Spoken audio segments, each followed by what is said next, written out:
Assalamualaikum warahmatullahi wabarakatuh. Perkenalkan, nama saya Nisa Rahmat dari kelas 2J Manajemen SDM dengan NPM 121020023. Di sini saya akan menyampaikan materi mengenai pembelajaran berbasis kompetensi dari mata kuliah Manajemen Inovatif. Yuk disimak sama-sama ya. Pendidikan dan pelatihan berbasis kompetensi. Tujuan pendidikan dan pelatihan adalah kompetensi yang diharapkan dicapai peserta setelah menyelesaikan proses diklat. Kompetensi berbentuk kinerja atau unjuk kerja yang baik dalam bidang kehidupan atau pekerjaan. Kinerja yang baik dapat dicapai berkat kemampuan menerapkan pengetahuan, keterampilan, dan sikap perilaku.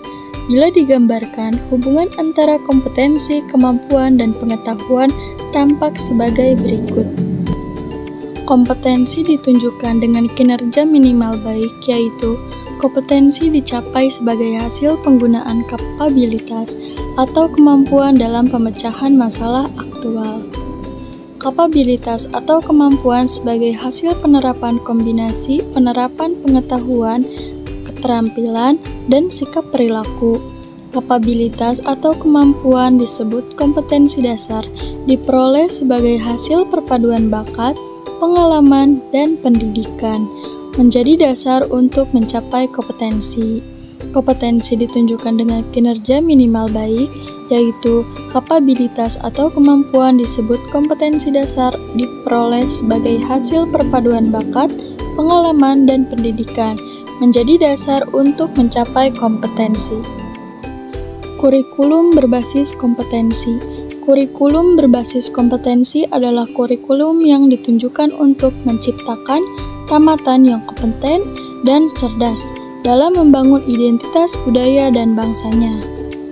Kompetensi yang dikembangkan berupa keterampilan dan keahlian bertahan hidup dalam perubahan, pertentangan, ketidakmenentuan, ketidakpastian, dan kerumitan dalam kehidupan.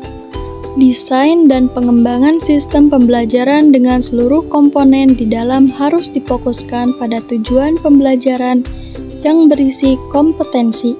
Pembelajaran berbasis kompetensi tidak hanya difokuskan pada pencapaian peserta diklat, tetapi juga pada pencapaian pengajar. Selanjutnya, kompetensi awal dan karakteristik awal peserta didik. Pihak pertama adalah pihak yang paling berkepentingan dalam hasil pembelajaran di masa depan. Mereka adalah pihak yang perlu dibantu penyelenggara diklat untuk membangun cita-citanya. Pihak kedua adalah penyelenggara diklat. Di dalamnya termasuk pengajar dan pengelola satuan pendidikan. Pihak ketiga, yaitu pengguna lulusan, mereka adalah yang berkepentingan untuk mendapatkan lulusan sesuai kebutuhan lapangan kerja. Selanjutnya ada kompetensi dan pengukuran hasil belajar. Pada akhir proses pembelajaran, pengajar, peserta diklat, dan masyarakat ingin tahu bagaimana hasil pembelajaran. Pendesain pembelajaran perlu membuat alat pengukuran yang dapat mengukur kompetensi yang dimaksud dalam tujuan pembelajaran. Alat ukur yang dinyatakan valid. Dana alat ukur yang dapat mengukur sesuatu yang seharusnya diukur. Hubungan kompetensi dan strategi pembelajaran. Pendesain pembelajaran diharapkan dapat melaksanakan kegiatannya secara bertahap, yaitu: pertama, menentukan tahapan dan langkah kegiatan pembelajaran dengan urutan isi yang diarahkan pada pencapaian kompetensi.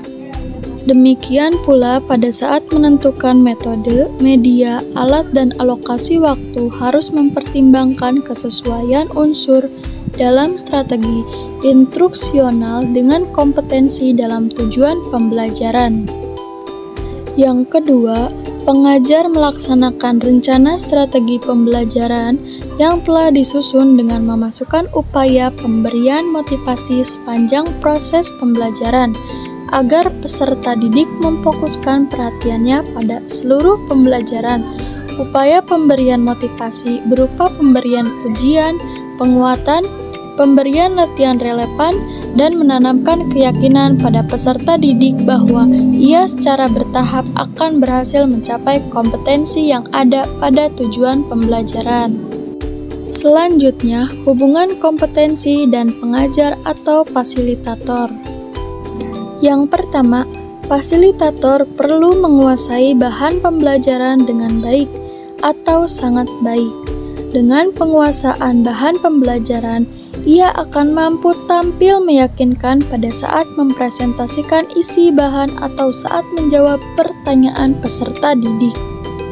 Yang kedua, fasilitator perlu terampil merancang dan melaksanakan strategi pembelajaran meliputi tahapan pembelajaran runtut saat menyajikan isi pembelajaran, menggunakan berbagai metode, media, dan alat, mengelola waktu secara efisien, motivasi penguatan dan penghargaan sepanjang proses pembelajaran. Yang ketiga, fasilitator perlu mampu menggunakan sumber belajar yang tersedia di perpustakaan, peralatan laboratorium, ruang pembelajaran, dan mampu menciptakan sendiri sumber pembelajaran lain jika sumber belajar ideal tidak tersedia. Yang keempat, fasilitator mampu merancang dan menggunakan alat pengukuran yang baik sesuai kompetensi dalam tujuan pembelajaran. Alat pengukuran yang baik dilihat dari validitas, reliabilitas, dan kepraktisan penggunaannya. Kelima, fasilitator mampu memperoleh dukungan tenaga kependidikan dan pengelola satuan pendidikan di tempat kerja.